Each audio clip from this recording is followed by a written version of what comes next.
viene, eso habla en realidad de esta, no está en cambio al registro sí.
Bueno, vos después te venís acá a moderar. ¿Ahora? Buenas tardes. Gracias a todos por estar. Vamos a esperar 5 minutos y ya comenzamos la conferencia. Muchas gracias.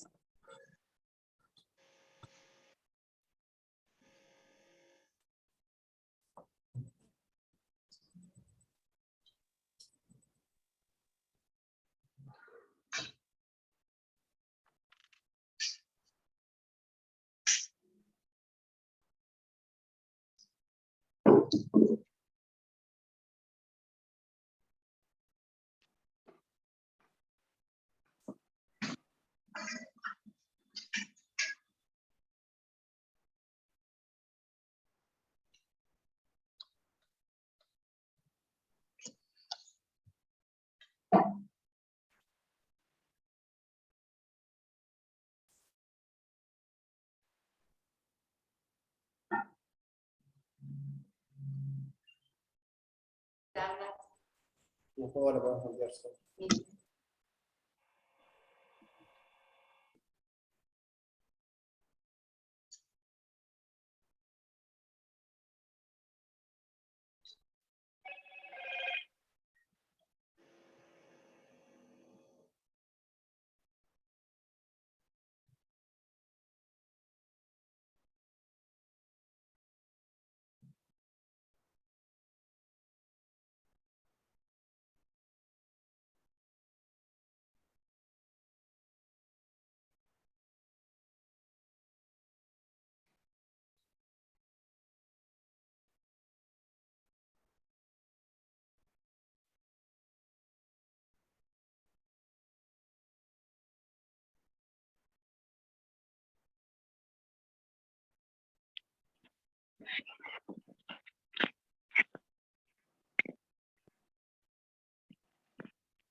¿Sí? Buenas tardes. Agradezco a todos la participación y sobre todo a los disertantes, que ya pasaré a decir el currículum vitae de cada uno. Pero agradezco profundamente a la Sociedad Iberoamericana, a la Red Argentina de Toxicología, a la Asociación Toxicológica Argentina, y a quienes hoy hacen con la Sociedad de Toxicología y Ambiente este evento, que es la Sociedad Laboral y Legal del Círculo Médico de Córdoba.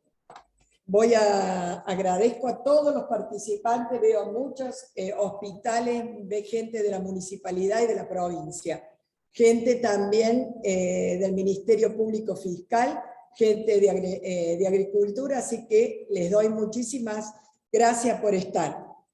La primera disertante es Patricia Noemí Quiroga, nosotros le llamamos Pachi, es bioquímica, doctora de la Universidad de Buenos Aires, docente autorizado de la Facultad de Farmacia y Bioquímica de la UBA, profesora adjunta de la Cátedra de Toxicología y Química Legal de la UBA, subdirectora del Senatox, Laboratorio de Asesoramiento Toxicológico Analítico, que funciona en la Cátedra de Toxicología y Química Legal de la Facultad de Farmacia y Bioquímica. A posterior hablará la farmacéutica Karina Gatica, ex directora de Jurisdicción de Farmacia del Ministerio de Salud de la provincia de Córdoba, es directora de Medicamentos del APRO, es coordinadora de la delegación ANMAT Córdoba y actualmente se desempeña como asesora del COE y en la Secretaría de Salud Mental. Y es un gusto hoy también contar con nuestro querido doctor Alejandro Pacerini, viceintendente de la ciudad de Córdoba. Él es médico cirujano, médico residente del Servicio Generalista, especialista de Medicina Generalista, diplomado en Políticas Públicas para el Desarrollo Local y Regional, hace poquito especialista en Toxicología Clínica, actualmente es el viceintendente, también es voluntario en la obra del padre Mariano Oberle, ha sido vicepresidente legislador provincial por Distrito Único, voluntario también en la edición de vacunas, muchas acciones en esta parte, presidente de Bloque de Unión por Córdoba del departamento Marco Juárez en el 2011 y en el 2015 ministro de Desarrollo Social, ministro de la Solidaridad e intendente durante el año 2000 1999 a 2005 de la localidad de Cruz Alta de la provincia de Córdoba, concejal en 1999 y médico generalista también ad honorem del Hospital René Favaloro. Esto es alguna de las cosas que, de su currículum abreviado que tenemos los disertantes. Agradezco aparte a una legisladora que es la doctora Ana Ferrando, y estamos esperando a las autoridades de la municipalidad de la provincia que apenas se conecten los vamos a nombrar. Bueno, muchísimas gracias. Vamos a empezar con la doctora Patricia Quiroga, con su tema aceite de cannabis y todo lo referido a él.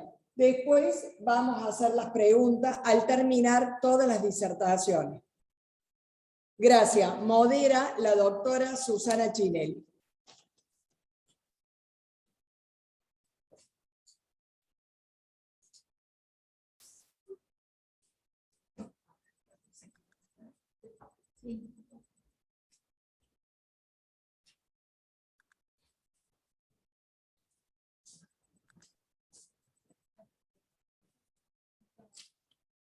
Bienvenida, Patricia.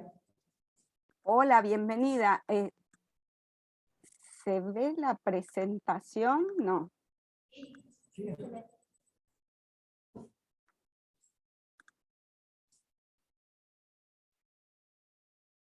¿Ven la presentación? Sí, Patricia. Sí. Bueno, buenas tardes a todos. También quiero agradecer a la doctora Nilda Gay por la invitación y a las sociedades que intervienen en la elaboración de esta conferencia, el aceite de cannabis. El tema del que yo les voy a tratar de contarles o vamos a tratar de conversar está relacionado con actividades que hace la cátedra como servicio, ¿sí? El Senatoxa, y la idea es hablarles acerca del aceite de cannabis de uso medicinal o producto ilícito, cannabis líquido, una mirada desde su composición cual y cuantitativa. Y para esto vamos a dar un pequeño marco tanto para el cannabis de uso medicinal como para el producto ilícito cannabis líquido. Cuando hablamos de cannabis de uso medicinal, estamos haciendo referencia a las preparaciones o a los principios activos del cannabis que se utilizan para tratar alguna enfermedad o aliviar determinados síntomas. Ustedes saben, y no nos vamos a detener mucho, que la planta de cannabis tiene muchos compuestos químicos, 500, dicen algunas bibliografías, y que dentro de esos 500 compuestos tenemos a los cannabinoides, que son más de 100. Estos cannabinoides, de los cuales podemos ver fitocannabinoides, que son los que están con función ácida, el delta 9 tetrahidrocannabinol ácido está en la planta, se decarboxila y tenemos el delta 9 tetrahidrocannabinol, y así tenemos también el cannabidiol, cannabicromeno, cannabigerol, serían los que en general se encuentran en concentraciones elevadas, aunque el delta 9 tetrahidrocannabinol es el de mayor proporción y también es la sustancia psicoactiva principal, no la única, principal, y muy relacionada con la parte de el uso recreativo, con el uso experimental y con el uso problemático. Pero además de tener los cannabinoides, tenemos la presencia de otros compuestos como los terpenos. Estos terpenos en realidad no están tan solo en la planta de cannabis, saben ustedes que hay más de 30.000 estructuras ya establecidas de los terpenos o conocidas de los terpenos, y están presentes también en realidad en las especies, en muchos productos vegetales, y la Administración de Drogas y Alimentos, la FDA, lo considera ¿sí? Un aditivo alimentario aceptado, y en el área del uso medicinal del cannabis muchos postulan el efecto sinérgico entre los cannabinoides y los terpenos en los efectos que se desean lograr. En cuanto a la historia con el uso medicinal, rápidamente hay muchos que postulan que el uso del cannabis medicinal está aparentemente a partir de hace más de 6.000 años, bueno, pero el primer registro escrito es en la farmacopea china, 2727 años antes de Cristo, en el Pensao Chin. Y de ahí tenemos una secuencia de apariciones con uso medicinal, como ser en la medicina ayurvédica en la India, 2000 años antes de Cristo, por sus propiedades analgésicas, 70 años después de Cristo, uso como analgésico y también como antiafrodisíaco, esto lo describe Dioscórides. Después tenemos la llegada al continente americano, porque saben ustedes que el cannabis no es de este continente, sino de Asia Central. Esta llegada se hace a través de las conquistas de los españoles y en realidad no está muy claro si hubo un uso medicinal. Algunos historiadores dicen que los jesuitas lo llegaron a usar, pero bueno, no está clara esta instancia. Ahora, en relación a las propiedades anticonvulsivantes, el primero que escribe y describe que los preparados de la planta de cannabis tienen efectos importantes efectos anticonvulsivantes, es el doctor irlandés William O'Shaughnessy, en 1839, y años posteriores en Arabia también se encuentra la documentación del uso de gotas nasales para controlar las convulsiones. Así llegamos a finales del siglo XIX, donde el cannabis está presente en todas las farmacopeas occidentales para tratamientos que, si ustedes ven acá, no son muy diferentes a los que se postulan en la actualidad. ¿Qué pasó? Después de esto fue que a partir de la década del 30 declina su uso terapéutico, entra en la lista de sustancias controladas. Esto se da a través de una ley de Estados Unidos, a la que adhieren la mayoría de los países.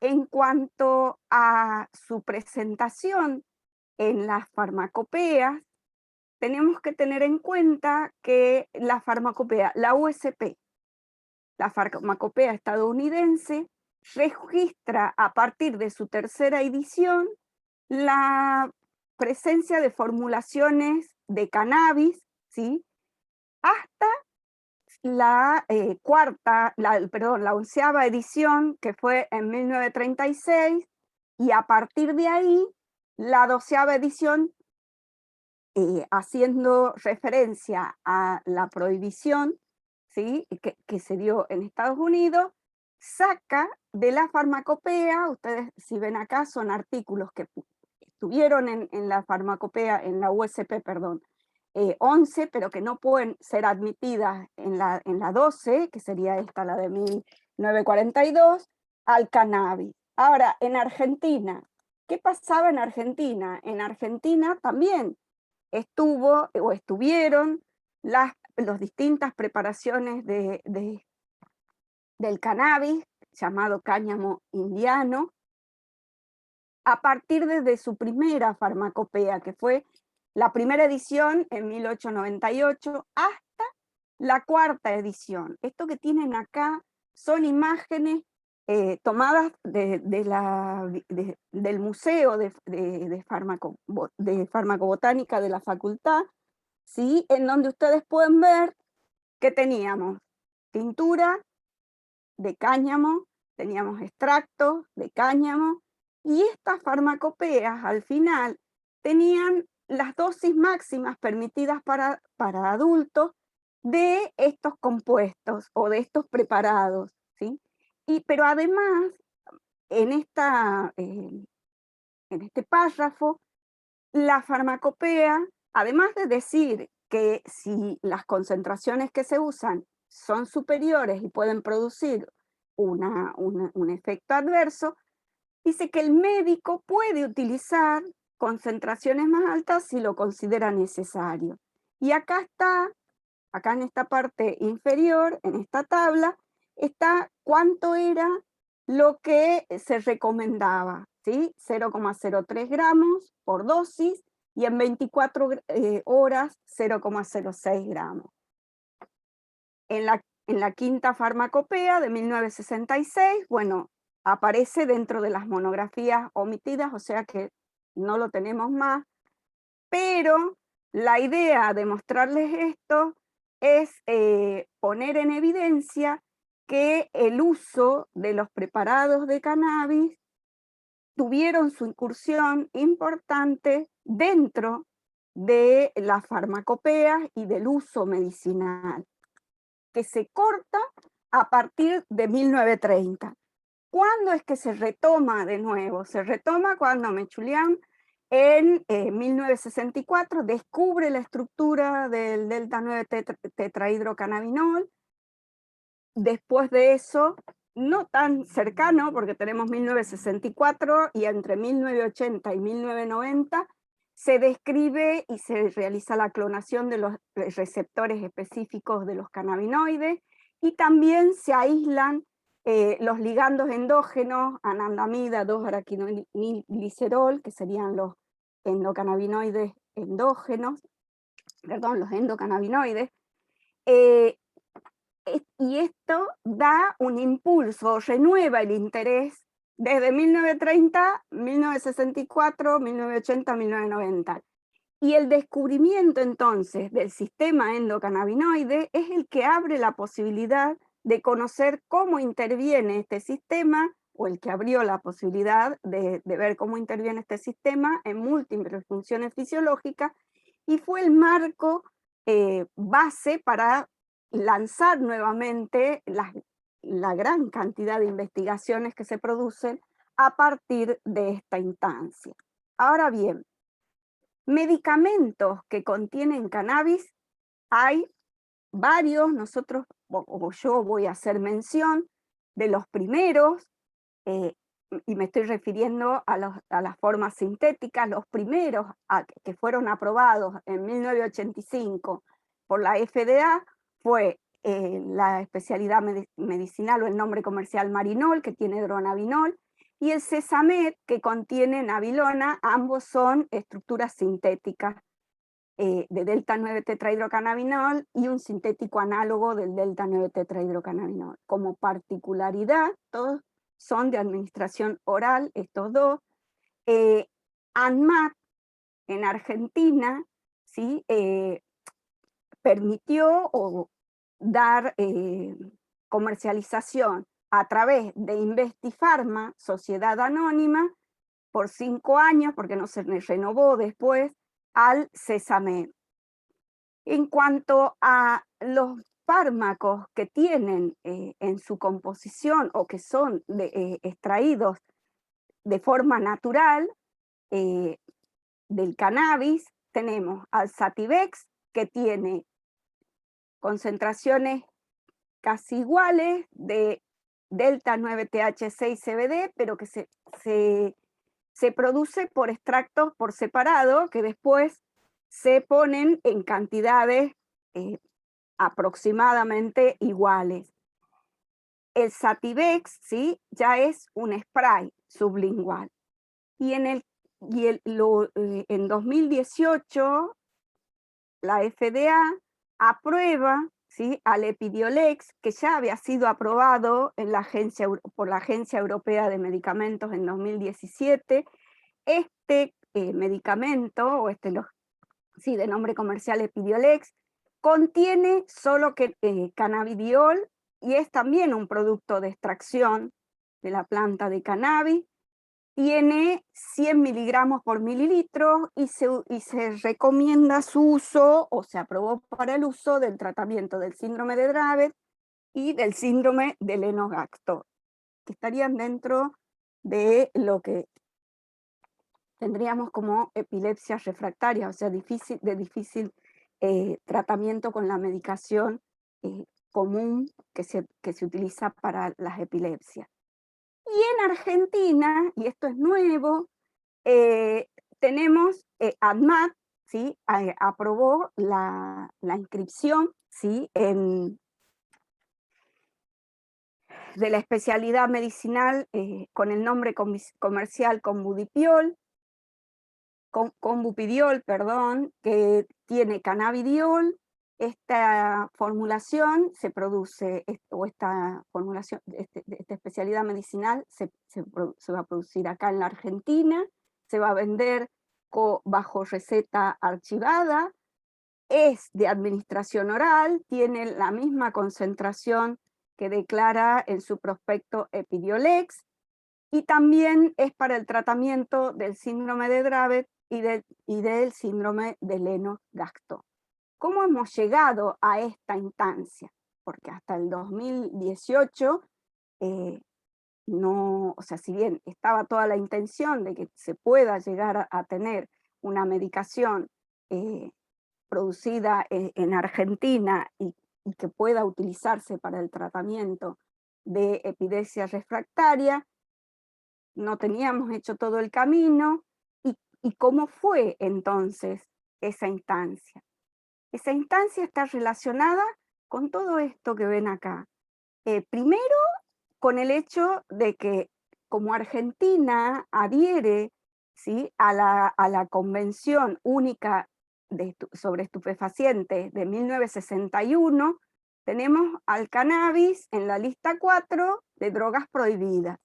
Entonces, en 2016, el ANMAT saca la disposición 10.401 que autoriza la vía de acceso por excepción de productos derivados del cannabis. En este caso eran los aceites, los primeros que llegaron. Estos aceites entraban por vía de excepción para el tratamiento solo de niños y adultos jóvenes con epilepsia refractaria. Continuamos en el tiempo, en 2017 tenemos la Ley Nacional 27350, que está relacionada con investigaciones médicas y científicas del uso medicinal de la planta de cannabis y sus derivados. Se promulgó la ley, pero recién se reglamentó en septiembre del 2017, y no se reglamentó de manera completa, y por eso después se sacó la disposición de ANMAT 108.74, donde esta disposición deroga la primera, y acá lo que tenemos es que el régimen de acceso es a través de un régimen de acceso de excepción, pero a medicamentos no registrados. Entonces, lo que pasa en ese momento es que al derogar el ingreso por excepción de compuestos, de productos a base de cannabis, y ahora por excepción se permite el ingreso de medicamentos no registrados, quedaban afuera los aceites. Por eso en 2019 se saca una nueva resolución a través del Ministerio de Salud, donde se vuelve a permitir el acceso de productos relacionados con cannabis, ¿sí?, con la planta de cannabis. Y finalmente, en el 2020, sale un nuevo decreto, ¿sí?, el decreto que vuelve a hacer una reglamentación o completa un poco más la reglamentación de la ley 27.350, y en este decreto del 2020, de casi finales del 2020, lo que tiene es que permite el autocultivo y permite también que los pacientes se puedan inscribir, los pacientes se puedan inscribir a través en el registro de programa de cannabis, ReproCam, ¿sí? ¿Para qué? Para acceder ya sea para obtener el producto, inscribirse para obtener la autorización de cultivo para sí, ¿sí? Ya sea él, un familiar o una tercera persona, siempre y cuando ese paciente va a poder inscribirse cuando haya una indicación médica y haya suscrito al consentimiento informado correspondiente. Ese fue un avance porque en la primera reglamentación no se contemplaba el autocultivo. Esta nueva reglamentación que contempla el autocultivo hace referencia en su escrito ¿a qué? A que se pide, ¿sí? A través de la Organización, que la Organización Mundial de la Salud pide eliminar al cannabis en noviembre de 2018 y al aceite de cannabis y a la resina de la lista 4, ¿sí? Y de la del tratado, o sea, de la Convención Única de Estupefacientes de 1961. ¿Por qué es importante esto? ¿Y por qué es importante que se haga referencia al mismo? Porque en realidad los únicos que pueden pedir el cambio o la modificación de la esfera de aplicación de la fiscalización son ya sea las partes que adhieren a esta convención o la Organización Mundial de la Salud. Y esto dio pie, ¿sí?, a que se pueda hacer mención en la nueva reglamentación y a tener un margen un poco, digo, un mayor margen en cuanto a las investigaciones, tanto científicas como para el uso, como por la necesidad de un tratamiento por padecer una enfermedad o una dolencia. En este mismo año, en el 2018... Perdón, doctora, que la Sí. interrumpa. Buenas tardes, soy la doctora Buenas Sina. tardes.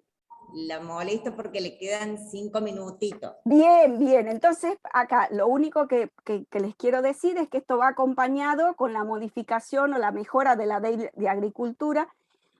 Y en este caso, lo que tenemos que tener en cuenta es que se cambia la definición de marihuana para incluir la de cáñamo. Y lo que dicen es que el cáñamo es el material de la planta que contiene menos de 0,3% de delta 9 tetrahidrocannabinol, que era el principal principio activo.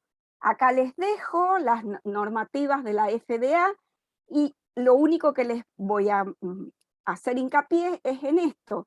O sea, cuando comenzaron a ingresar los aceites de cannabis, se clasificaban, y la FDA lo permitía, como suplementos dietarios. Actualmente no se pueden clasificar como suplementos dietarios productos que tengan THC o CBD, ¿sí? Y eso es porque violan la ley federal de alimentos, drogas y cosméticos. Y tampoco se puede agregar THC y CBD.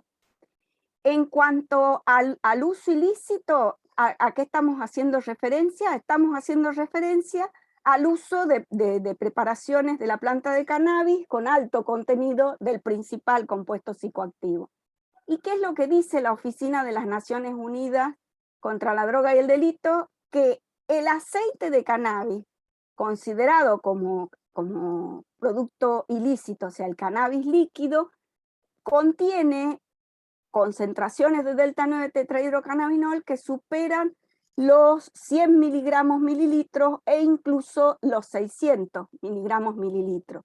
Esta información la pueden encontrar, tienen los links para que puedan acceder a las mismas. ¿Cómo el Senatoxa se involucra en la investigación o en la cuantificación de THC y CBD? En realidad fue por la demanda tanto de médicos como individuos específicos que nos hacían a partir del 2016. Entonces en el 2018 decidimos comenzar a trabajar, aunque en realidad nosotros el análisis de sustancias psicoactivas como el THC lo hacemos desde el punto de vista toxicológico. Acá lo que tuvimos que hacer es optimizar la técnica, presentarlas en congreso, validarla y por último publicarla en 2020, que es la técnica que aplicamos en el servicio. Las muestras que analizamos hasta ahora son 447, los análisis se realizaron desde marzo del 2019. De esas 447 muestras, CBD cuantificable tuvimos solo 156 y THC 411. O sea que tenemos 36 muestras que no tienen nada de THC y tenemos 291 muestras que no tienen CBD. El límite de cuantificación es de 0,1 miligramo mililitro. Es muy bajo, o sea, esto correspondería en porcentaje a 0,01%. Y si quisiéramos contarles a ustedes acerca de si encontramos algún producto ilícito dentro de estas muestras, sí, solo tuvimos de las 447, 4 muestras, 3 en el 2019 y una en el 2020, hace 2 semanas. Por eso, en los trabajos donde mostramos la comparación y presentamos ahora en el Congreso de Toxicología, comparando con los 2 medicamentos aprobados que contienen 100 mililitros de cannabidiol, que son el Comudipiol acá en la Argentina y el Epidiolex en Europa y Estados Unidos, lo que vemos es que ninguna de las muestras analizadas entre el 2020 y enero del 2020 y julio del 2021 contiene esa cantidad de CBD y que a su vez las mayoría, las 33 muestras que en este grupo tenían CBD, vienen acompañadas con los otros cannabinoides. O sea que en realidad los productos de cannabis, los aceites de cannabis analizados entre 2020 y 2021 por la cátedra no concuerdan con lo que serían estos medicamentos. Esto no quiere decir que no puedan tener utilidad para otras patologías, pero para el caso de la epilepsia, de las epilepsias refractarias, podrían ser la base de la no efectividad del tratamiento. Y en cuanto al si entre el 2020, enero del 2020, y julio del 2021 encontramos alguno que pueda clasificarse, alguno de estos aceites como producto ilícito, no, ninguno. Les acabo de contar que el único que encontramos fue hace 2 semanas, o sea, en esta presentación no está. Sí encontramos en realidad que la proporción de THC y CBD en la mayoría es mayor a 1 y muy pocos tienen esa relación menor a 1. En ninguno de los casos encontramos relaciones que nos hablen de que nos acercamos, por ejemplo, a un Sativex, aunque el Sativex sea un spray sublingual, porque ninguno tenía proporciones iguales. Bueno, y para finalizar, quiero agradecerles a toda la cátedra, ¿sí? a los residentes, a todos los integrantes, porque a partir del esfuerzo y el trabajo de todos ellos, es que puedo venir a contarles lo que el Senatoxa hace. Y además también tengo que hacer un agradecimiento especial a la doctora Catalina María Van Baren, profesora adjunta de la Cátedra de Farmacología, porque a nuestros inicios nos brindó uno de los estándares que nosotros no teníamos. Muchas gracias y les dejo esta frase del doctor Muchísimas Ramón Castillo para gracias, pensar. Pachi. Te quedas para las preguntas. Ahora recibimos a Karina Gatica. Quiero mencionar que está presente el fiscal Cornejo y la legisladora Ana Ferrando.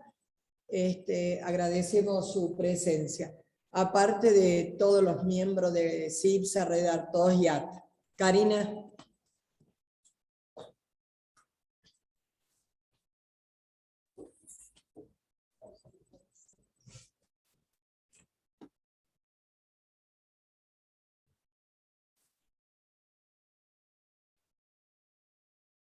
Buenas tardes a todos. Bueno, muchas gracias a la doctora Gay por la invitación y espero serles útiles en esta temática que tanto nos ha llevado.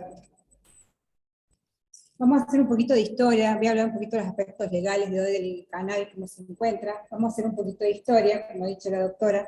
El cannabis era una sustancia prohibida, se encontraba en el listado de sustancias controladas y era en el listado como lista 4. ¿Esto qué consideraba? Consideraba que todo aquel que tuviera acceso al cannabis, sembrara, cultivara, poseyera cannabis y sus derivados, ¿no es cierto?, era considerado un delito penal. Y estaba estipulado en la ley 27.037, luego modificada en el año 2013, como un delito penal. Y podía llevar hasta la cárcel o multa, bueno, las multas que hoy pueden ver son irrisorias, ¿no es cierto?, lo que estamos viviendo.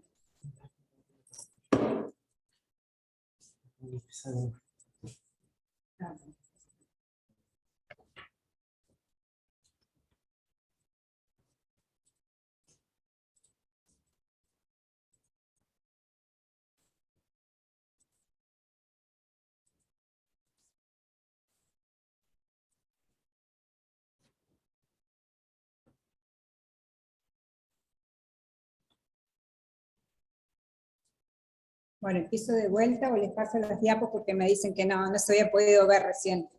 ¿Ahora se ven? ¿Sí? Bueno, ¿sí? Bueno, las repito como para la introducción que no vieran, que el cannabis, como todos sabíamos, se encontraba como sustancias controladas y prohibidas, ¿no es cierto?, en la lista de sustancias controladas estupefacientes como lista 4. Por lo tanto, se encontraban estipulados en el Código Penal, ¿no es cierto?, que era un delito penal, en el año 89 de la ley 23.737, en la cual era reprimido con prisión a 4 o a 15 años todo aquel que sembrara, cultivara semilla o partes de la planta, ya sea para fabricación, para distribuirla, el que comercializaba también, todo el que tuviera posesión de semillas o...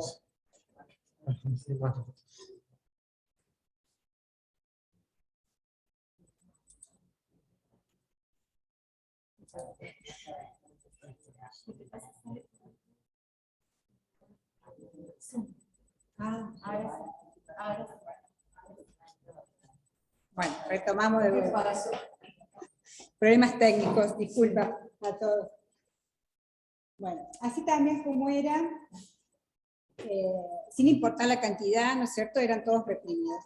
Igual también era reprimido el profesional médico también, si prescribía algunas de estas sustancias, ¿no es cierto?, suministrar o prescribía con mayor cantidad, también era reprimido con la inhabilitación del título, o en su caso también con prisión. ¿Qué pasó en el año 2015 en la Argentina? En el año 2015 salió la gente a la calle, ¿no es cierto?, salió a la calle a pedir por la esterilización de la planta, por el cultivo, por el uso medicinal, y se hizo una gran marcha a nivel nacional en la cual participaron más de 200.000 personas pidiendo todo esto. Más allá que en el mundo, ya del año 99, estas marchas ya eran llevadas a cabo en varios países. Y así fue que el 7 de mayo es considerado como la Marcha Mundial del Cannabis. ¿Esto qué llevó a nuestro país? ¿Qué llevó a los legisladores? Viendo esos carteles: cultivar para mi hermano no me vuelve delincuente, prohibir una medicina es atentar contra los derechos humanos, y aparecen todas estas asociaciones como Mamá Cultiva y muchas otras más reconocidas a nivel nacional. Esto llevó, por este movimiento mediático, llevó a las autoridades, al Estado, a promulgar una ley. Y así es como en el año 2017 sale la Ley de Investigación Médica y Científica del Uso Medicinal de la Planta de Cannabis y derivados. Entonces establece un marco regulatorio para la investigación del uso medicinal, terapéutico y o paliativo del dolor de la planta de cannabis y sus derivados. Crea un programa para estos tratamientos. Pero esto queda ahí. Bueno, los objetivos eran establecer lineamientos y guías adecuadas, la asistencia y tratamiento de la accesibilidad, garantizar el acceso gratuito para toda la población, investigar los fines terapéuticos y científicos de la planta, comprobar la eficacia, conocer los efectos secundarios del uso medicinal, sus derivados, establecer la seguridad, las limitaciones de uso, promoviendo siempre el cuidado de la población en su conjunto. Sale el decreto, pero el decreto se crea que el primer decreto que sale, que es en el 2017, que es muy prontito, pronto la ley, es un decreto restrictivo. ¿Por qué? Porque se considera que ahí no habla nada del autocultivo, no estipula nada de simplemente acceden al programa todas aquellas personas que se inscriben en un programa que era para investigación clínica, entonces por eso es considerado restrictivo. En ese momento en ANMAT figuraba el RECAN, que fue el primer programa, que era, se inscribía la persona y en teoría entraba en lista de espera para investigación clínica. La verdad que nunca funcionó, por eso fue un programa que no tuvo éxito, nadie podía acceder. En ese momento yo me encontraba en la delegación de ANMAT y la verdad que teníamos muchas quejas y reclamos porque era impresionante la gente que se inscribía y no teníamos respuestas ni nadie las tenía. Entonces ese programa es derogado y en el año 2020 se crea este nuevo programa, que ahora tiene otro nombre, ahí se los digo, que va a estar bajo la órbita de la Dirección Nacional de Medicamentos y Tecnologías Sanitarias. Su objetivo es establecer un marco regulatorio para la investigación médica y científica del uso medicinal, terapéutico y paliativo del dolor. Este programa, bueno, establece que las personas que padezcan epilepsia refractaria, a las que prescribe el uso medicinal y sus derivados, y base de evidencia científica existente, son susceptibles de solicitar la inscripción en el registro. Acá era accesible cualquiera, tuviera obra social, no tuviera social. Entonces, obliga también este programa a las obras sociales que hagan cobertura del cannabis a todos sus afiliados, a la Superintendencia de Salud, bueno, y a aquel paciente que no tenga obra social también que pueda acceder gratis. También la gran diferencia que hay con el otro es que con el derogado es el autocultivo. También autoriza al INTA y CONICET, que hoy están trabajando, y hay cultivos del INTA, creo que en Jujuy, la principal planta que hay hoy, que está en funcionamiento. También establece que la ANMAT es la agencia de laboratorios públicos, en la cual los hace que fabriquen el cannabis, ¿no es cierto?, para acceso gratuito. Acá está el programa, ¿cómo se llama hoy? Se llama RECROCAM. Ese es el nombre del programa hoy, a lo que era antes RECAM. También tenemos muchas preguntas que la gente te dice, antes me anoté en RECAM, me tengo que anotar ahora en el RECROCAM. Sí, porque es totalmente, el otro quedó totalmente obsoleto, nunca funcionó, si seamos realistas, así que por eso es el programa de hoy. Y el autocultivo. También este programa capacita a los profesionales, concientiza a la población en cuanto al uso del cannabis y toda la evidencia científica que hay accesible. ¿Qué llevó a todo esto? Con todo el movimiento que había en el mundo, llevó también a expertos recomendar a la OMS que lo quiten de la lista 4 y deje de estar una sustancia prohibida, por los movimientos que se había hecho en el mundo. Sabíamos que esto estaba puesto en la lista 4 desde el año 1961. Años han pasado y la ciencia había avanzado. Entonces, bueno, esto obligó a la Organización Mundial de Salud a evaluar todas las recomendaciones de los expertos.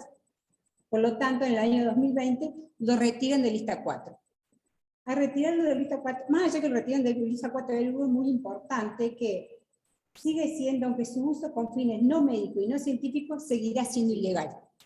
Eso es algo muy claro, porque muchos pensaron que al sacar lista 4, bueno, listo, todos tenemos acceso al cannabis. No, lo aclara muy bien la Organización Mundial de Salud que todo lo que es ilícito sigue siendo ilegal.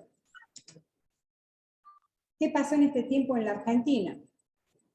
Y en ANMAT. ANMAT fue muy precavida todo esto, ¿no es cierto? ANMAT era precavida a no probar ningún medicamento con cannabidiol, con todo esto, porque seguía estando en lista 4, era uno de los primeros impedimentos que hoy tenía la Argentina. Al tener una lista 4 era muy ilógico aprobar un producto, ¿no es cierto?, con un producto prohibido, con una monodroga prohibida. Era muy ilógico. Al sacarlo la OMS de la lista 4, entonces eso lleva a la ANMAT a tener en la Argentina nuestro primer producto con cannabis, ¿no es cierto?, que es el cubipidiol. Perdón. Únicamente para el tratamiento de epilepsia refractaria focalizados en niños, nada más. Más allá de la experiencia que les puedo contar cuando estuve en ANMAT, todo en este periodo, cómo ingresaban los productos a la Argentina de productos con cannabis, todo lo que se entraba eran productos dietarios. Nunca tuvimos un producto medicinal, nunca entró el Epidolex, Muchos años atrás entró el sativa, pero no entraba mucho para el uso que lo que necesitaban acá es muy para la epilepsia refractaria, así que nosotros siempre entró el producto un producto etario. Entonces entraba con un producto de uso compasivo, pero con fines terapéuticos, pero habilitado a nivel de la FDA como un suplemento etario. Porque una de las condiciones principales que tiene un producto para entrar a la Argentina es que tiene que estar habilitado por la autoridad sanitaria competente, de origen, de fabricación. Entonces, por eso nunca tuvimos la experiencia de otro producto que haya entrado a la Argentina. Yo creo que hay más. Muchas gracias. Después contesto las preguntas. No, muy bien. Bueno, muchísimas gracias, Karina. Ahora le damos paso al doctor Daniel Pacerini. Y después al final hacemos todas las preguntas. Quiero contarles que hay 100 participantes por Zoom. Estamos muy contentos. Y 130 y tenemos aparte como 25 en YouTube. Esto va a quedar grabado para todos aquellos que no han podido ingresar.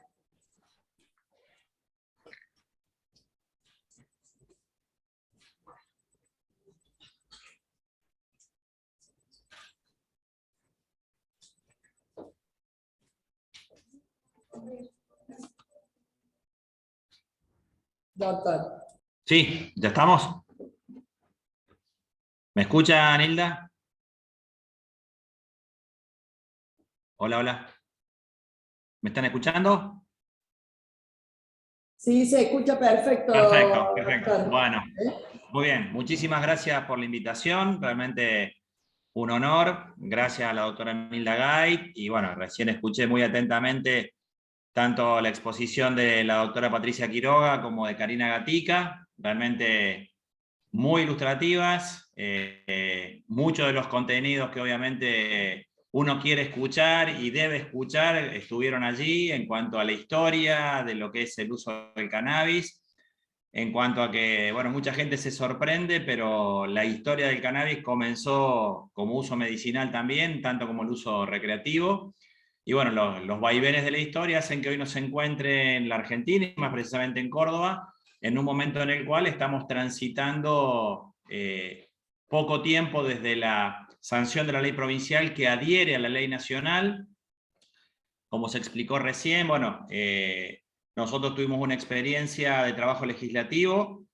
En mi caso me tocó ser presidente de la Comisión de Salud de la Legislatura de Córdoba en el periodo 2015-2019, y tuvimos la oportunidad de trabajar con muchísimas herramientas legislativas, y obviamente previa a la sanción de la ley nacional en el año 2017, nosotros en Córdoba habíamos avanzado con una ley provincial, que es la ley que plantea la detección precoz del consumo de marihuana y cocaína recién nacido, una ley que realmente generó muy buena repercusión y que nos permitió trabajar mucho, y sobre todo, lo más importante, nos permitió interactuar con los niveles del Estado y con los niveles académicos, que son los que mayor conocimiento tienen y a su vez aplican el conocimiento con mayor responsabilidad.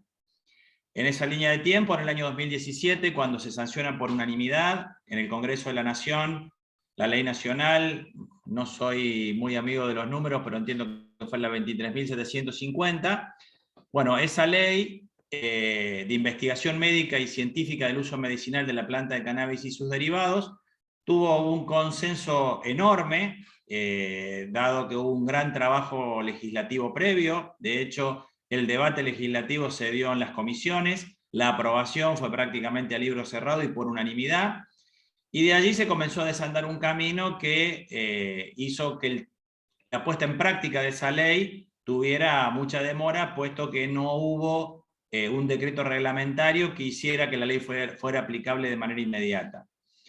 Simultáneamente a la sanción de la ley nacional, nosotros tuvimos en la legislatura de Córdoba la posibilidad de discutir distintos proyectos de adhesión a esa ley nacional, pero el impedimento para llevar adelante la adhesión a la ley provincial era que justamente no podíamos adherir a una ley que no estaba reglamentada y cuyos alcances y operatividad obviamente eran de dudosa eficiencia y que obviamente generaban muchísimos más interrogantes que certezas. Fue así que nosotros comenzamos a trabajar, escuchando a muchísimos profesionales, y sobre todo, lo más importante, el relato de muchísimos familiares de pacientes, que obviamente en ese entonces, ahí conocimos en esa oportunidad, mejor dicho, Karina Gatica estaba en el ANMAT, en la delegación Córdoba del ANMAT, y ella nos proveyó muchísima información de lo que en ese momento era la única alternativa terapéutica disponible en materia de aceite de cannabis, que era el aceite de Charlotte, que se importaba de Estados Unidos, y que obviamente tenía una indicación específica y bajo una prescripción específica y autorizada, que era para el tratamiento de las convulsiones refractarias. Sabemos que el aceite de Charlotte en Estados Unidos se comercializa en uno de los estados donde está autorizado, y que obviamente allí es un producto de uso alimenticio. Ese producto en la Argentina se comenzó a utilizar, la respuesta que tenía obviamente era efectiva en aquellos pacientes que obviamente tenían distintos trastornos con una manifestación común, que eran las convulsiones refractarias, y que no respondían a los tratamientos habituales. Simultáneamente éramos también testigos y recibíamos numerosas denuncias de lugares donde se hacía venta y provisión del aceite ilícito de cannabis, y recuerdo que bueno, con la doctora Nilda Gait hicimos un trabajo también importante de recepción y de búsqueda de estos líquidos, y los hicimos analizar en el laboratorio del Hospital de Niños, en el laboratorio de toxicología, y prácticamente todos ellos no tenían el principio activo que debían tener, que era el cannabidiol, sino que la mayoría de ellos tenía tetrahidrocannabidiol, y además tenía muchísimas otras drogas que no estaban especificadas en el prospecto, y que claramente mostraban la necesidad de que hubiera una regulación y que hubiera un control de parte del ANMAT y de las entidades de control del Estado, para evitar justamente, además de la venta de un producto ilícito, de un producto que no tenía el estándar terapéutico para el cual se lo quería consumir. Fue así que en el avance de la reglamentación de la ley nacional, este año, en el mes de junio del año 2021, la provincia de Córdoba, el día 5 de mayo, de 2021, en la sesión ordinaria número 13, adhiere a la Ley Nacional 27.350, que autoriza el uso terapéutico y paliativo del cannabis. Es así que en Córdoba comenzamos ahora sí a desandar un camino. La ley concretamente tiene como objetivo establecer el marco regulatorio para todo lo que sea la investigación médica y científica del uso medicinal, terapéutico y o paliativo del dolor de la planta de cannabis y sus derivados, y también asegurar y garantizar la provisión de medicamentos derivados de la planta de cannabis, elaborados con los requisitos de seguridad, eficacia y estándares de calidad correspondientes a los pacientes que cuenten con la indicación médica pertinente. En esto tenemos que ser claros, la ley está dirigida a aquellos pacientes específicos. El uso medicinal solo será autorizado para quien lo necesite por su patología específica, que tiene que estar indicada por un médico especializado, que deberá determinar la forma de uso y la dosis. Como todo medicamento, debe estudiarse la forma de administración, las reacciones adversas, las contraindicaciones y el tiempo de uso, para evitar la tolerancia y la adicción que ocurren habitualmente con este tipo de derivados. En un futuro, si los estudios lo avalan, tendrían que ser indicados y controlados solo y exclusivamente por médicos especializados. La ley provincial, como lo explicaban recién, establece la creación del programa provincial para el estudio y la investigación científica del uso de la planta de cannabis y sus derivados, que tiene, entre los muchos objetivos que plantean, la contribución al conocimiento sobre la planta de cannabis, el uso que se le puede dar para diversos tratamientos, la concientización a la población para el uso adecuado, y la capacitación específica a profesionales de la salud, que obviamente estarán en condiciones de utilizarlo y prescribirlo. En tanto también, además, se va a confeccionar un registro de pacientes que tengan la prescripción médica derivada de la planta de cannabis, posibilitando su inclusión de manera voluntaria e informada dentro de las investigaciones.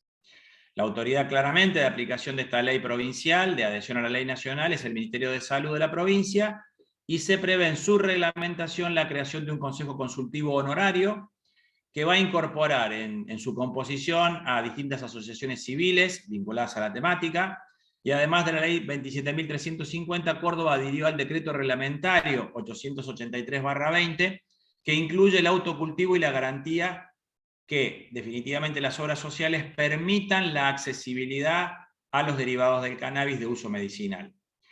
Quienes se encuentren autorizados a cultivar solamente son los entes que pertenecen a instituciones académico-científicas, públicas y privadas, mientras que para el procesamiento los laboratorios públicos cordobeses que estén registrados en la Agencia Nacional de Laboratorios Públicos, ANLAP, serán los autorizados para producir las especialidades medicinales de la planta de cannabis. En términos del acceso a los productos derivados de cannabis con fines medicamentosos, los pacientes que tengan la prescripción médica para el uso y que se encuentren inscritos en el registro provincial del programa, podrán adquirir especialidades medicinales elaboradas en el país, podrán importar especialidades medicinales debidamente registradas por la autoridad sanitaria, u otras presentaciones que en el futuro se vayan estableciendo y se vayan autorizando por el ANMAT. Aquellas personas que no posean cobertura de salud o obra social tienen derecho a acceder en forma gratuita. Esto hace a la discusión de la legalidad y de los parámetros que hoy, desde hace pocos meses, disponemos en Córdoba. El decreto reglamentario todavía está en discusión. Y ya también aquí en el ámbito del Consejo Deliberante, que tengo el honor de presidir, se han presentado ya 3 proyectos de ordenanza para adherir a la ley provincial. Si bien la ley provincial no invita a la adhesión a los municipios y comunas, hay una voluntad de los distintos bloques que componen el Consejo Deliberante de comenzar a discutir esto, así que en el ámbito de la Comisión de Salud del Consejo Deliberante próximamente se comenzará a discutir la adhesión de la Municipalidad de Córdoba a esta ley provincial, que a su vez adhiere a la ley nacional. Me parece importante y significativo el recorrido histórico que ha tenido esta nueva etapa de legalización del cannabis medicinal, la diferenciación clara que hay que tener entre los distintos principios activos que tiene el cannabis, los que son que tienen un efecto psicotrópico muy fuerte, como el 9-tetrahidrocannabidiol, y el cannabidiol, que es un principio no psicoactivo y que es el que mayores propiedades tiene para el uso terapéutico.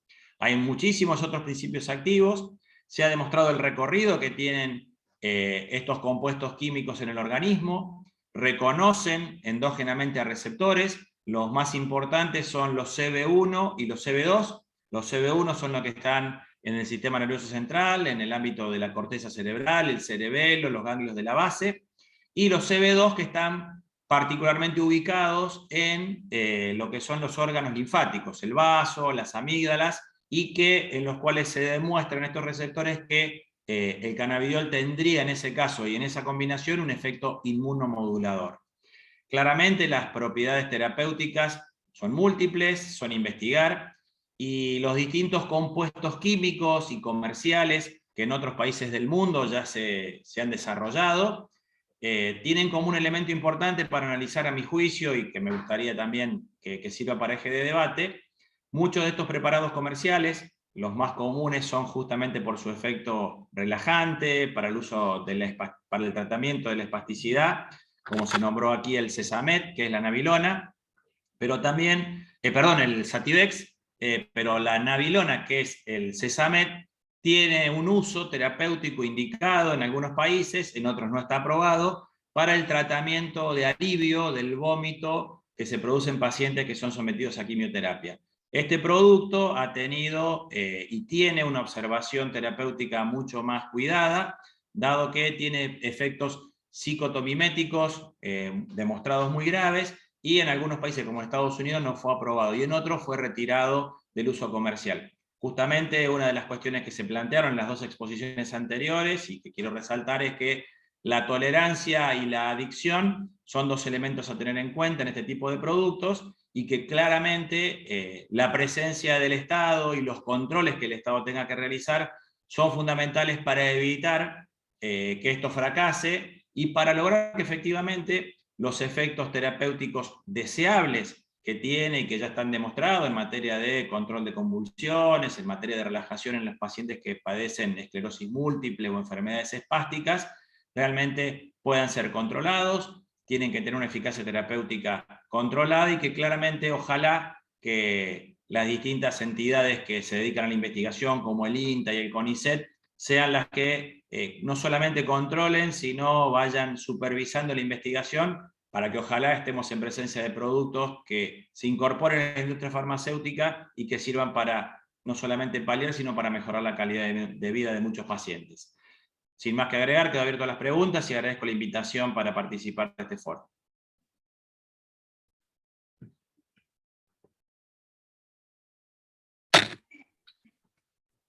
Muchísimas gracias, doctor Daniel, por la exposición, muy claro. Nuestro reciente toxicólogo. Una alegría de tenerlo acá. Quiero decirle que está el presidente de la Asociación Toxicológica Argentina conectado, que es el doctor Sergio Zaraco, es ministro de Salud de Mendoza.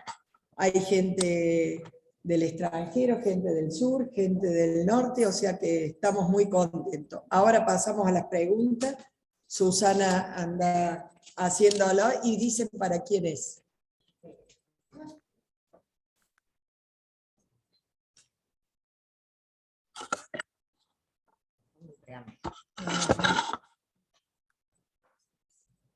Hola, Daniel, un gusto.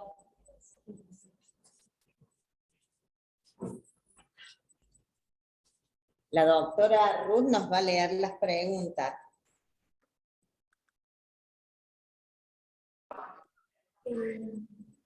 Perdón, aprovecho claro, el, el programa provincial, ¿cómo se va a implementar?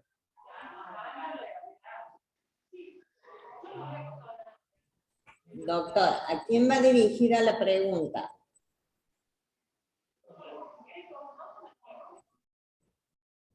¿Me escucha?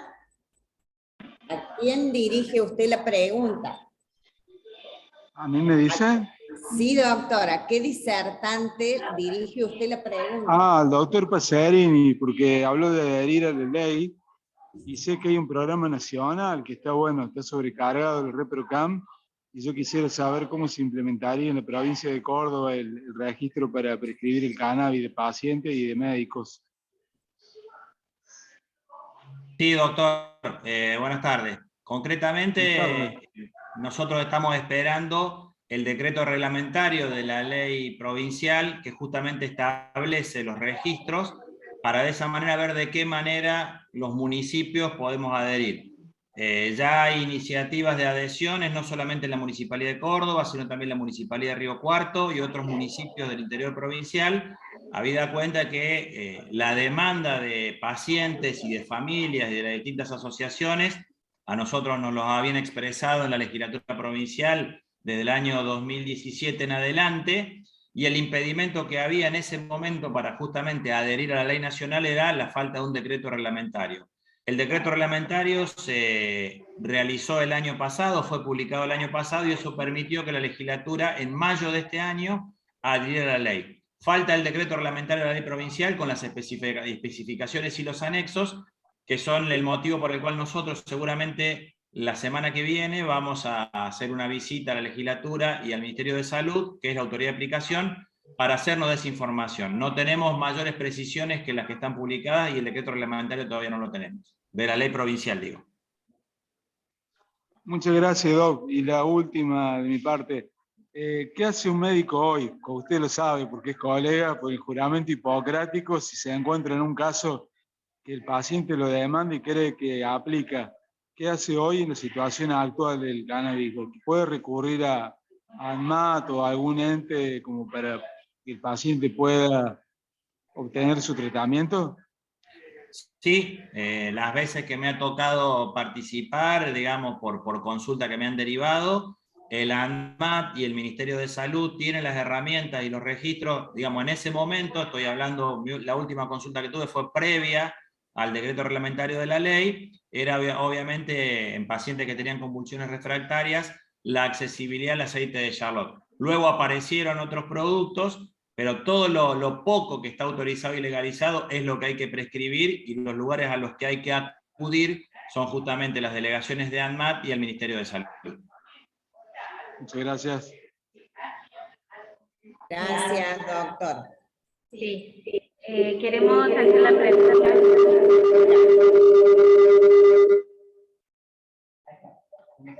a la licenciada Quiroga de parte de Melissa No se escucha.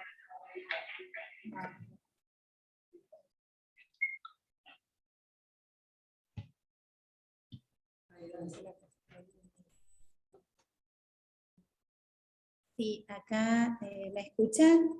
Queremos hacer la pregunta a la licenciada Quiroga de parte de la licenciada Malisa Ainandi, que dice, ¿por qué hay tantas tiendas online que venden aceite de cannabis? ¿Esto qué marco legal tiene? En realidad, o sea, no soy licenciada, soy bioquímica y el marco legal que tienen lo debiera de contestar a alguien que maneja el marco legal de estas ventas. O sea, si yo tuviera que expresar una opinión, lo que diría es que hasta el hecho de que no se aceptan más suplementos dietarios con contenidos de CBD y THC, todos estos locales y también bocas de expendios, ya sea online o presencial, que lo venden como suplemento dietario, no debieran de hacerlo. Pero bueno, manejar la venta por internet es un problema que no se ha solucionado incluso en drogas de abuso, o sea, mucho más influyentes en la salud de las personas, como son las nuevas sustancias psicoactivas, así que me imagino que tener un marco legal para esto no debe ser algo fácil. No sé qué opina el doctor Daniel Pacerini. Sí, recién como lo dijo también el doctor Pacerini, es que no están autorizados esto, uno tiene que regirse por la ley. Todos los centros estos por internet, así sea hoy el cannabis, no deberían adquirirse, ¿no es cierto? Porque no sabemos su seguridad, su forma de almacenamiento, su procedencia. Así que la sugerencia es no comprar nada por internet. Coincido con la recomendación, la ley también es clara y precisa, quienes produzcan este tipo de aceites, para hacerlo dentro de la legalidad, tienen que estar en el resguardo de la ley, tienen que estar en laboratorios que estén reconocidos, y seguramente cuando uno ve los envases o la forma en la cual estos se expenden, en ninguno de los lugares va a figurar que están autorizados por el ANMAT. No solamente, y esto me parece que es una recomendación genérica y que hay que hacerla para todas las cosas, los productos de uso médico, farmacológico, no deberían comprarse como cualquier producto comercial. Me parece que hay que respetar la figura del farmacéutico, de la farmacéutica, hay que respetar los controles de la ley, y me parece que justamente una de las cuestiones por las cuales, lamentablemente, y esta es una opinión personal, se banaliza a veces el uso de este tipo de productos farmacológicos, hace que tengan un mayor riesgo de toxicidad, y no hay que perder de vista que uno está introduciendo una sustancia al organismo y tiene que conocer claramente cuál es la procedencia, y sobre todo una sustancia que tiene un rango quizá muy limitado entre lo que hace bien y el límite tóxico. Entonces me parece que hay que tener muchísimo cuidado, y yo no recomiendo que se compren por líneas o por líneas de internet. Bien. Doctor Lamberti, que quería hacer unas preguntas. Buenas tardes, yo soy Leandro Lamberti, soy médico de familia, trabajo en Villa General Belgrano, Córdoba, y quería hacer una pregunta al doctor Pacerini. Entendiendo el párrafo que leyó, creo que de la reglamentación de la ley provincial, que entiendo que aún no está aprobada, por lo que se entiende de lo que plantea ese escrito, iría en detrimento de un derecho otorgado por una recomendación nacional que se hizo en la reglamentación de ReproCam, ya que estarían desautorizando el autocultivo y el cultivo social a través de ONG o de cultivadores sociales para personas que utilicen derivados de cannabis medicinal. O sea, que sería una ley que sería restrictiva respecto a una ley nacional. Hay ahí como una contraposición, y le dejarían todo, o sea, todo el know-how a laboratorios y a cultivos de las universidades, por lo que entiendo. ¿Es así, doctor Pacerini? Haciendo un resumen, lo que establece la ley provincial justamente en cuanto al autocultivo y la garantía, digamos, que las obras sociales permitan el acceso al cannabis, están en esas condiciones. Textualmente dice: quienes se encuentren autorizados a cultivar son los entes que pertenecen a instituciones académicos, científicas, públicas y privadas. Mientras que para el procesamiento, los laboratorios públicos cordobeses, registrados en la Agencia Nacional de Laboratorios Públicos, son los autorizados a producir especialidades medicinales derivadas de la planta de cannabis. Eso es lo que establece, digamos. De todas maneras, Leandro, nosotros estamos procurando los distintos anexos y queremos mayor cantidad de información. La particularidad, por ejemplo, en el caso de la autoridad de aplicación del Ministerio de Salud de la provincia, la Municipalidad de Córdoba tiene un laboratorio y tiene una farmacia que está autorizada y que está dentro de ese registro, y justamente lo que nos interesa, dado que la ciudad de Córdoba tiene la oportunidad y la posibilidad de tener distintos lugares como la Universidad Nacional de Córdoba, la Facultad de Ciencias Agropecuarias, tenemos el CEPROCOR, hay un montón de instancias científicas que obviamente nos interesaría ver de qué manera van a trabajar este tema y si están interesadas en hacerlo, el INTA. Bueno, me parece que hay un montón de actores desde lo público, fundamentalmente, que nos parece importante que participen en esto. Pero reitero, no tengo mayor información que esta, Leandro. No digo que esto sea excluyente de otras cuestiones.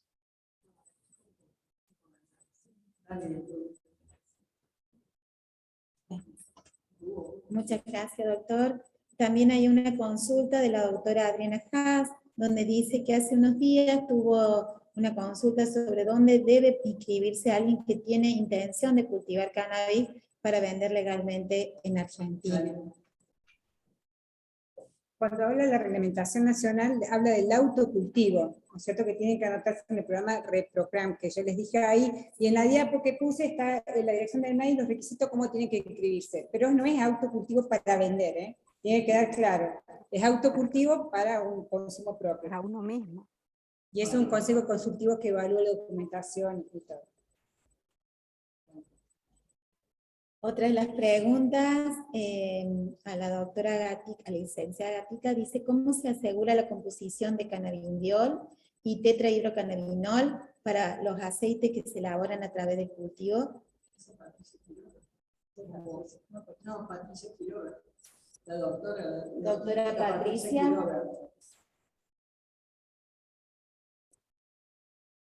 Patricia, ¿puedes contestar? Sí, ahora.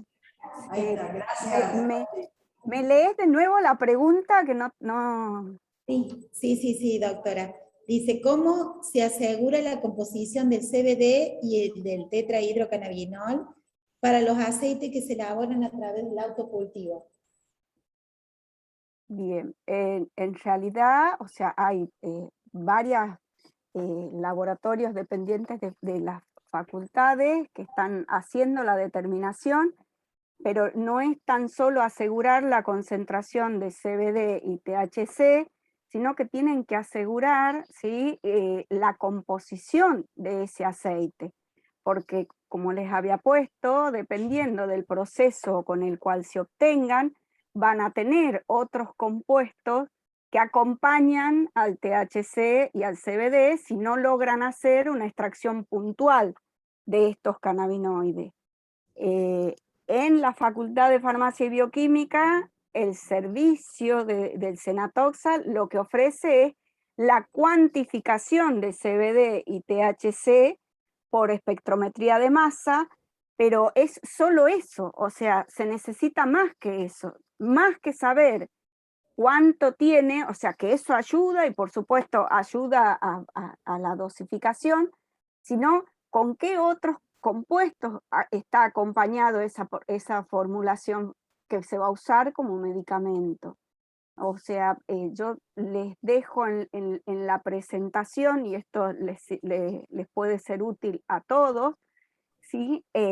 Los lineamientos que pone la FDA, porque no encontré lineamientos acá todavía en la Argentina, de la calidad que tendrían que tener los aceites, cuáles son las normativas que se deberían utilizar para hacer ese control de calidad, qué es lo que se debe controlar. O sea, pensemos que esa administración va a ser para tratar a una persona. Y lo que se quiere no es intoxicar o añadir el contacto de esa persona con otro compuesto que pueda deteriorar su salud.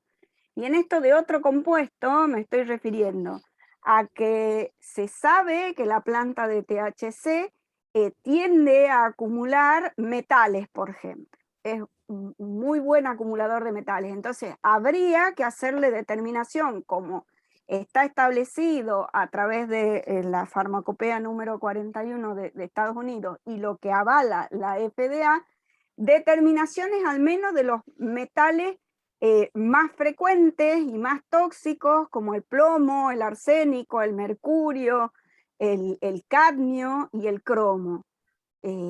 O sea, esto es como para decirles, o sea, qué otras cosas hay que hacerle a ese aceite más, además de saber, porque yo puedo saber la concentración de THC y CBD, está en condiciones porque tiene la concentración adecuada, pero resulta que además de eso, esa formulación tiene alguna impureza, que le va a hacer bien el cannabidiol y el delta 9, pero no le va a hacer bien el contacto con metales. Y digo metales por decir una impureza, pero otras impurezas son los plaguicidas, otras impurezas son las micotoxinas, otras impurezas son los microorganismos. O sea, la instauración de un control de calidad de un producto que se va a administrar como medicamento es complicada, costosa, ¿sí? Y debería intervenir, a mi criterio, el Ministerio de Salud, las entidades como el ANMAT o a nivel de las provincias para ver cómo se organiza esa instancia. Porque tendrían que haber laboratorios oficiales que puedan hacer todas las determinaciones, no puntuales que podamos hacer alguna determinación para dar alguna respuesta, ya que no tienen ninguna. No sé si se entendió lo que les quise decir. Perfectamente, doctora Quiroga, perfectamente. Y la otra pregunta también para usted, doctora, dice, en mi ciudad, dicen los participantes, hay un laboratorio que está queriendo hacer análisis de cannabis, pero no tiene los estándares, no les son fácil conseguirlos. Bien, los estándares, el problema con los estándares es que requieren de una inscripción en el ANMAT, porque a pesar de que se sacó de la lista 4, son, por ejemplo, el THC sigue siendo una sustancia controlada y aunque nosotros compremos solo 1 miligramo en 1 mililitro en una solución para estándar, no nos dejan comprar sin estar habilitados en el ANMAT. El problema más grande que tenemos, además de la habilitación a través del ANMAT y la inscripción a través del ANMAT, en el caso, por ejemplo, de nosotros que estamos acá en Buenos Aires, es que no hay empresas que quieran hacer todos los trámites para vender esos estándares. Entonces, muchas nos dicen, o sea, que si tenemos habilitación y todo, nos lo dejan en la aduana y de ahí todo el trámite para sacarlo de la aduana corre por cuenta de quien compra. Eso encarece muchísimo, ¿sí? el trámite y dificulta un montón. ¿Sí? En las universidades la facilidad que tienen es que si hay proyectos de investigación relacionados, se puede hacer un trámite a través de un programa que se conoce como ROECIT, pero es para las universidades y para proyectos de investigación, no es para el público en general. Muchísimas gracias, Patricia. Tengo un aporte muy valioso al respecto, si se puede. Sí, por supuesto. Sí, no, quería decir, yo estoy haciendo un posgrado ahí en la Universidad de Rosario y estaba siguiendo el tema. Hay gente como ellos y La Plata que está muy avanzado en ese trabajo, en el tipo de cromatografía, en el tipo de análisis, y me parece también que es muy importante para que también lo que venga de producto nacional en el futuro tenga su posibilidad. Una para poder lograr un producto local y otra para que no tenga que gastar el Estado fortuna en importar aceite, salvo en los casos sumamente necesarios. O sea que creo que todo lo que se está haciendo a nivel nacional habría que capitalizarlo y trabajar en equipo cada provincia con otra. Acá, perdón, sí, perdón, doctor. Aparte a nivel nacional, acá en Córdoba se está trabajando como dijo el doctor Paserini, con el Ministerio de Ciencia y Tecnología, la municipalidad, la provincia, el Ministerio de Salud, la gente del Colegio de Farmacéuticos. Lo importante es que instituciones sean las que puedan comandar y para que el aceite de cannabis sea de la calidad que necesitan nuestros pacientes. Entonces, por eso a lo mejor se demora, pero se está trabajando y se están reglamentando. Sé que la Nación también, pero la provincia está trabajando también como para dar respuesta. A ver, acá tengo... Sí, yo me refiero más a Rosario y a La Plata puntualmente, ¿no? No a toda la Nación. Gracias. Dale, acá hablas. Sí, sí, por una pregunta que recién habían hecho, ¿cómo acceder la gente a estos medicamentos con cannabidiol? Hoy a través de la única forma de acceso es a través de ANMAT, ¿no es cierto? Se pueden acercar a la delegación, o también hoy se hace todo vía web, a través de trámite a distancia, y eso se hace a través de régimen de acceso a medicamentos. Es un trámite sencillo, fácil, ágil, no tiene costo, y simplemente tiene que quedar claro que simplemente acceden a los medicamentos que estén autorizados por la autoridad sanitaria competente. ¿Alguna pregunta más? ¿Alguna pregunta más?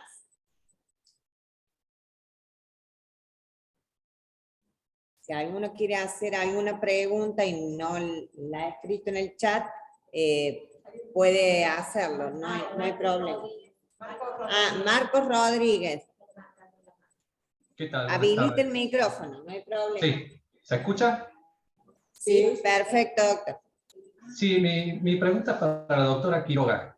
Yo tengo una enfermedad crónica que se llama gastroparesia severa, la cual no tiene muchos tratamientos y me causa lo que es vómitos y náuseas y vómitos crónicos por etapa de una semana, capaz al mes, y después me vuelve a agarrar en diferentes momentos del mes.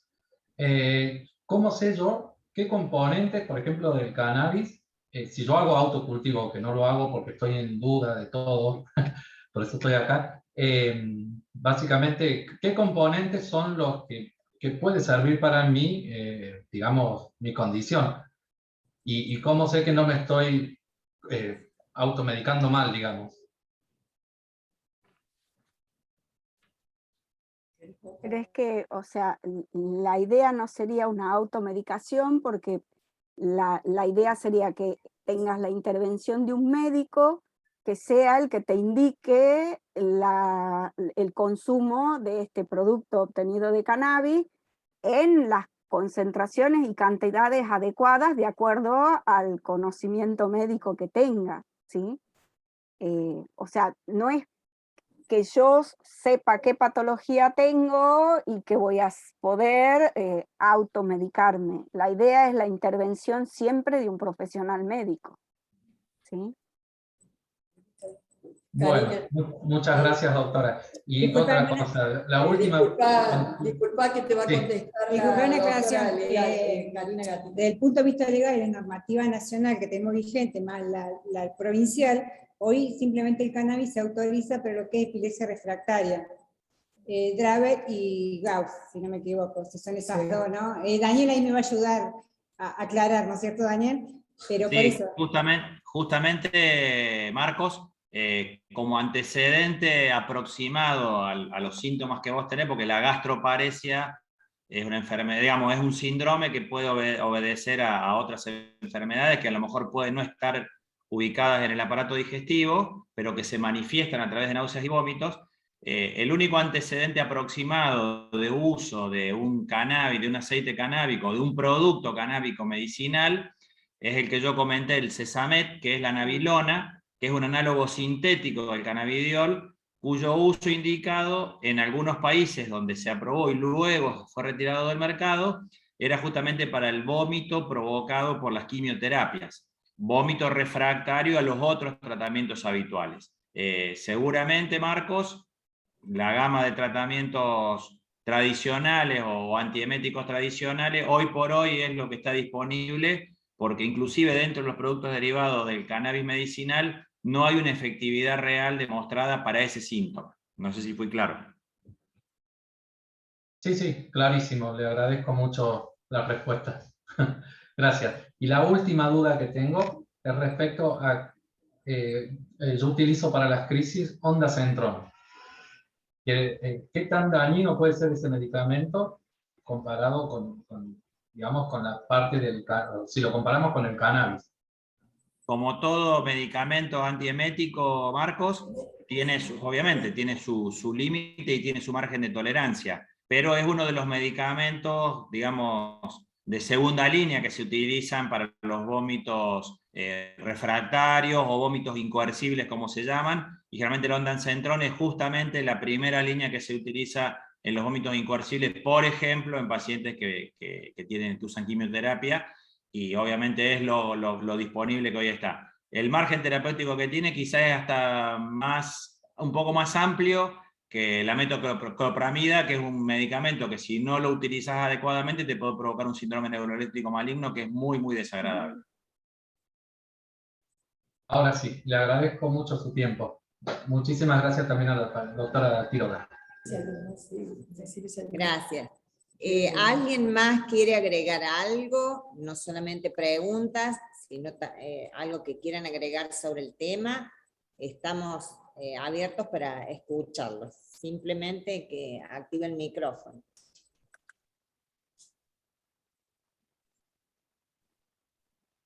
Yo simplemente, perdón de nuevo, preguntarle a la doctora que dijo antes que están trabajando los laboratorios de la provincia, con qué tipo de aceite van a trabajar, de qué procedencia, y también sugerir que mi punto de vista es que la accesibilidad sea garantizada. Ese es mi deseo como médico, que sea garantizada la accesibilidad en tiempo y forma para los pacientes. Reitero mi pregunta de saber con qué... Sí, entiendo la pregunta. Acá tenemos el Centro de Excelencia del Ministerio de Ciencia y Tecnología, el CEPROCOR, con el Ministerio de Salud, con los organismos como los colegios de farmacéuticos, el ANMAT, la cuestión legal, la cuestión municipal, y se van a hacer comisiones y reuniones de trabajo. Daniel, cualquier cosa me ayuda, pero por eso se quiere hacer con el CONICET, el INTA, el Ministerio de Agricultura, para que esto pueda llegar a los pacientes con la máxima seguridad y la máxima calidad, y que no nos vuelva a tocar tener que analizar, como tuvimos que analizar productos que tenían cocaína, benceno y otros elementos, y no era nada del aceite cannabis. Con Karina nos ha tocado ir a tribunales a declarar por todo este tipo de cosas, que la verdad que es muy triste. Yo sé que cuando uno tiene un enfermo, y se lo dijimos en tribunales, con cáncer, uno entiende la desesperación, pero tenemos que asegurar la máxima calidad en lo que uno administra a los pacientes, y más sobre todo si son chicos. Por eso se están demorando, pero estoy segura, y creo que lo puede decir el doctor también, es que cuando se junten todos los que realmente están trabajando en esto, va a salir algo en Córdoba que va a tener un hito para los después, así como está en La Plata y como está en Santa Fe, sino que a veces uno demora un poco más, pero es para dar la mejor calidad a nuestra gente. Para agregar, Gastón, tu pregunta relacionada a la accesibilidad, en cuanto esté la disponibilidad de los productos, la ley garantiza la accesibilidad tanto para quien tenga obra social como para quien no la tenga. El Estado debe garantizarlo porque así lo prescribe la ley, y así en esas condiciones también lo prescribe la ley provincial. Me parece que estamos a 4 meses de la sanción y la promulgación de la ley provincial que adhiere a la ley nacional, y entiendo que hay un capital técnico, científico y de capacidad de producción importante en la provincia como para que tengamos productos de calidad disponible y de uso responsable, ¿no? Me parece que una de las cuestiones que planteaba Nilda recién tiene que ver justamente garantizar las concentraciones y las proporciones de cannabidiol, y si hay algún análogo sintético natural del 9-THC, por ejemplo en los niños, tener mucho cuidado porque sabemos el daño o el efecto adverso que produce cuando se está haciendo la plástica del sistema nervioso central, el daño que produce a nivel de los axones, la marihuana o los principios psicoactivos del cannabis. Por lo tanto, me parece que en cuanto a accesibilidad, la garantía de la ley ya está establecida, y justamente lo que a nosotros, por ejemplo, nos interesa en cuanto tengamos la adhesión a nivel municipal, ver las condiciones para garantizar producción de producto y garantizar calidad de producto. Bueno, muy agradecido por las respuestas y bueno, a disposición para colaborar cuando salga todo esto. Muchas gracias, Gastón. Hay otra pregunta, si las obras sociales están reconociendo.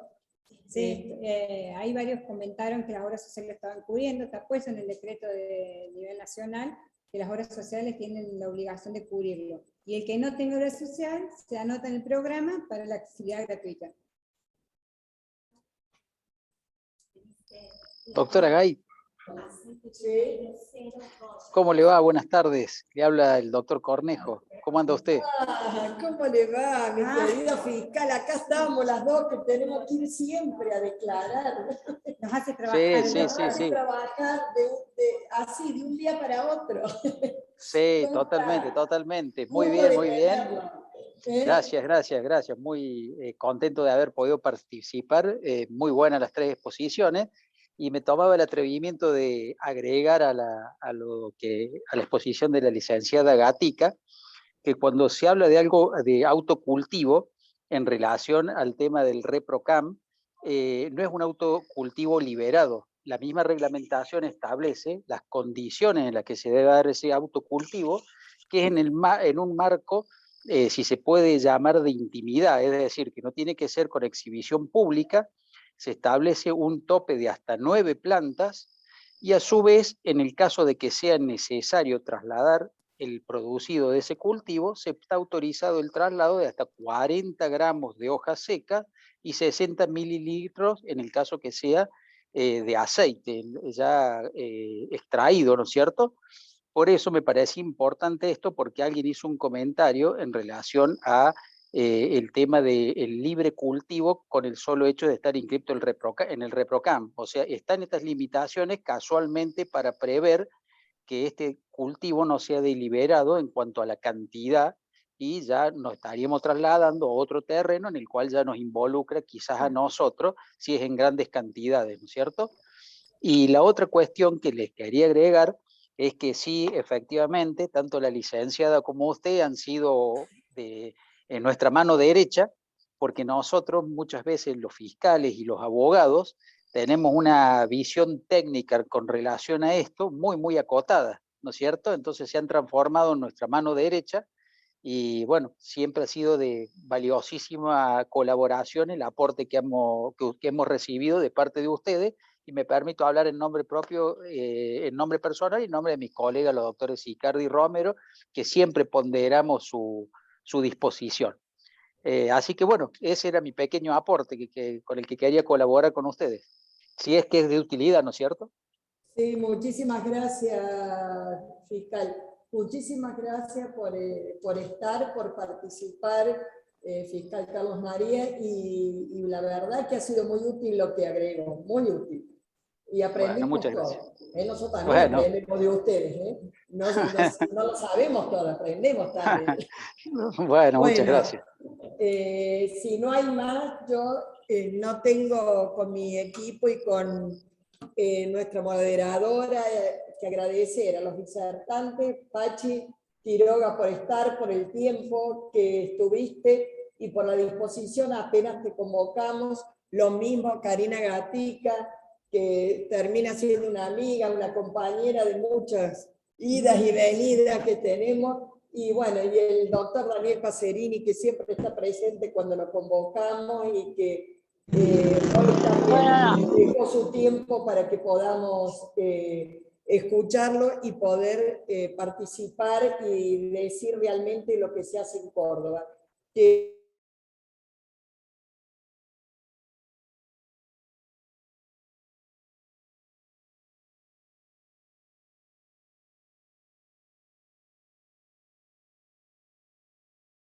lo más importante, había pagado eso, es que se valore el recurso humano y el recurso técnico. Entonces eso da mucho valor a nuestro trabajo.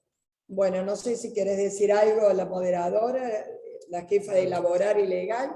Bueno, no, muchísimas gracias a los disertantes, doctor Pacerini y doctora también por estar acá, un gusto.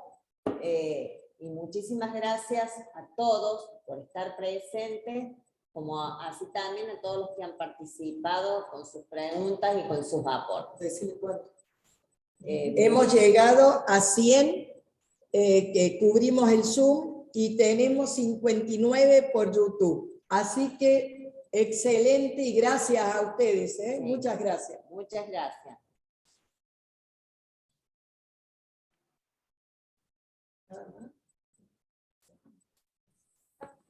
Chao, muchas gracias.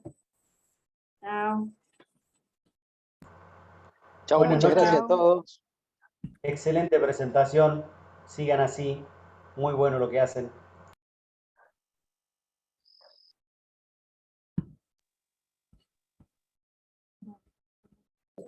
Fernando.